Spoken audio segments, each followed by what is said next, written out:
right, good evening. I'm Kevin Gilson. I thought, seeing how virtual reality has really started to emerge both commercially, in entertainment, and we think in the design and construction industry. Like this? Better? Okay. So I thought it would be interesting to have a discussion with a variety of different types. I brought a cast of characters with me who are from different areas of the industry to just kind of talk about some different topics related to VR. You know, we'll start the discussion, and then as we get into it more, it would be interesting to reach out to you guys to ask some questions, tell us about what your thoughts are, what your questions about the technology are. I think we have mics here that work, so because it's a pretty big audience, it would be nice to try to get to a mic to ask a question, unless you have a booming voice. So I thought about this, and it occurred to me, having kind of heard the term and seen different things described as virtual reality, to think a little bit about the definition. It's a pretty vague definition, yet when I looked it up in the dictionary, it was very specific. It said that it's a computer, obviously it's a computer-generated simulation, but it specified that it's typically done with some kind of headset or headwear, and that there's usually some kind of interactive device.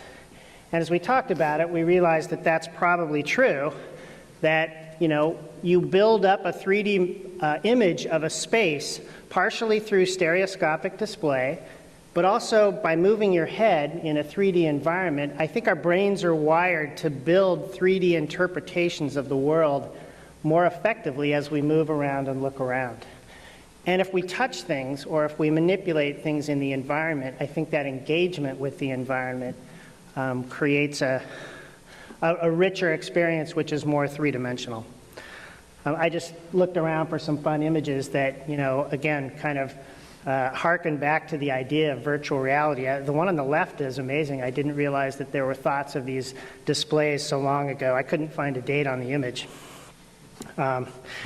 The Minority Report image is really more probably augmented reality. So though I categorize this session as virtual reality, there's a blending now into augmented reality where we're adding in real images.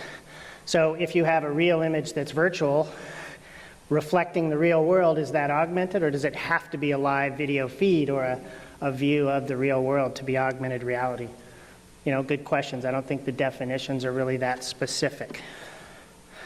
I always, having started this work in the 80s, always kind of thought Jaron Lanier was believed to be the inventor of the word. And he had a company that started all of this. They created digital gloves and viewing systems back in the 80s, a company called VPL. And he did a lot of musical experiences in virtual reality. It was very intriguing, and that's where the word really sort of started getting into the vernacular. But there's of course, on Wikipedia, there's always interesting information, however true, but somebody actually found a reference to the term virtual reality in French, referring to the theater on the stage. And I thought that was kind of interesting, that somebody would think of a theatrical production as virtual reality.